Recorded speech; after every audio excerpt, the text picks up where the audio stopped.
We are back on Inside Politics. Our guests today, two members of the Metro Council at Large members, Bob Mendes and Sharon Hurt. You guys both served in the last council and this one. The big thing that's happened in this council has been not long after you got in, the COVID hit.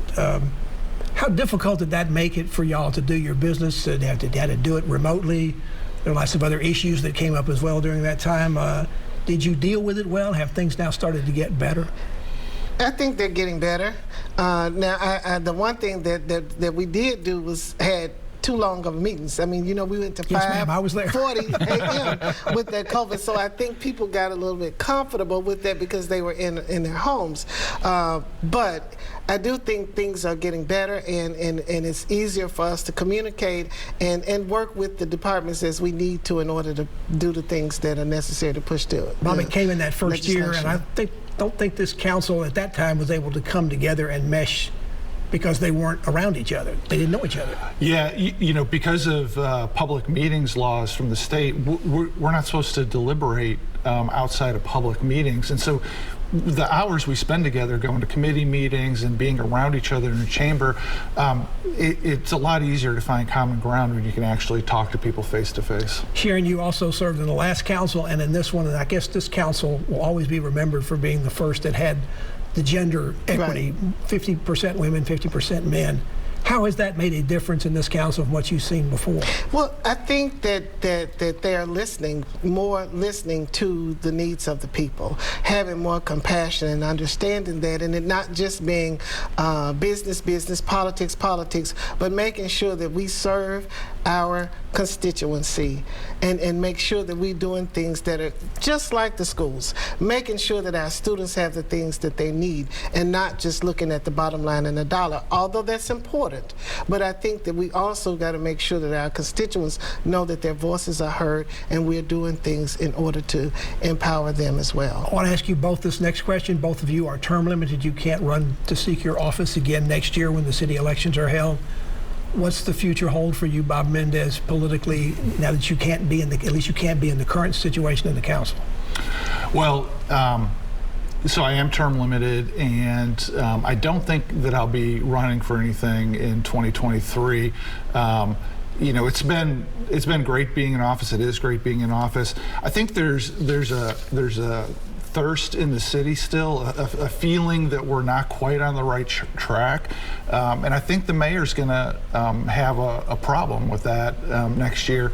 That said, you know, he's the incumbent. He's in a pretty strong position. I expect him to get a strong challenge, but for me and my family, we're going to have to find a new way for me to serve the city. Sharon, what's the future hold for you? Well, that's the same for me. You know, I've been a servant leader for a quarter of a century, and I will continue to do that. So I'm weighing out the options, seeing what's best for me and which way should I go from here.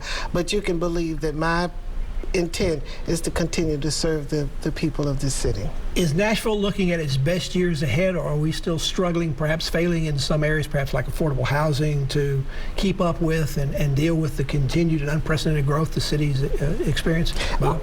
I mean, I'm optimistic. I don't think there's a big city in America that wouldn't trade its problems for ours in a heartbeat. I mean, all our problems are around growth. We have real problems, real equity problems. We are chasing long-term residents out of the city with our growth.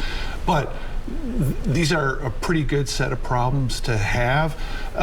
And the only thing that gives me cause for concern is the radical interference at the state level is going to be a headwind that continues to be a problem for us. And I would agree. I think that I'm optimistic about our future. People are excited to come and visit Nashville, and they want to live. You look at all of the people that are moving here now, and even though our taxes did increase, but it's still not as high as some of the other local regional cities, and definitely across this country. So it's still a very attractive place for people. It's still attractively located and geographically located for people, and I'm excited. Bob, I mentioned affordable housing. That seems to be the one that has so many units we need to be building to get up to where we need to have. The council has approved quite a bit of money over the last couple of years to put that in there. Is that story getting told enough that at least the problem's being addressed? A lot of times you hear people complaining about it. They act like Metro's not doing anything about it. Yeah, the mayor and the council have spent a lot of federal relief dollars on affordable housing.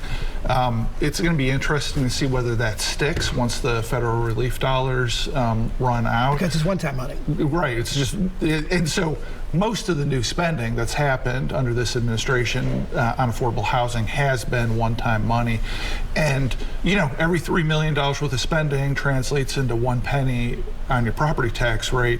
And so we'll see whether we keep up the spending. Bob Mendes, thank you so much for being on the program. Sharon Hurt, thank you as well. Good luck with the rest of the year with the council. And it's always going to be an interesting time in the spring in the Metro government. Thank you very much. Appreciate it. And thank you for joining us on Inside Politics. Hope you'll be back here again for a future show. If you can't get enough politics in the meantime, you can go to the News Channel 5 website. You'll find my Capitol View commentary there.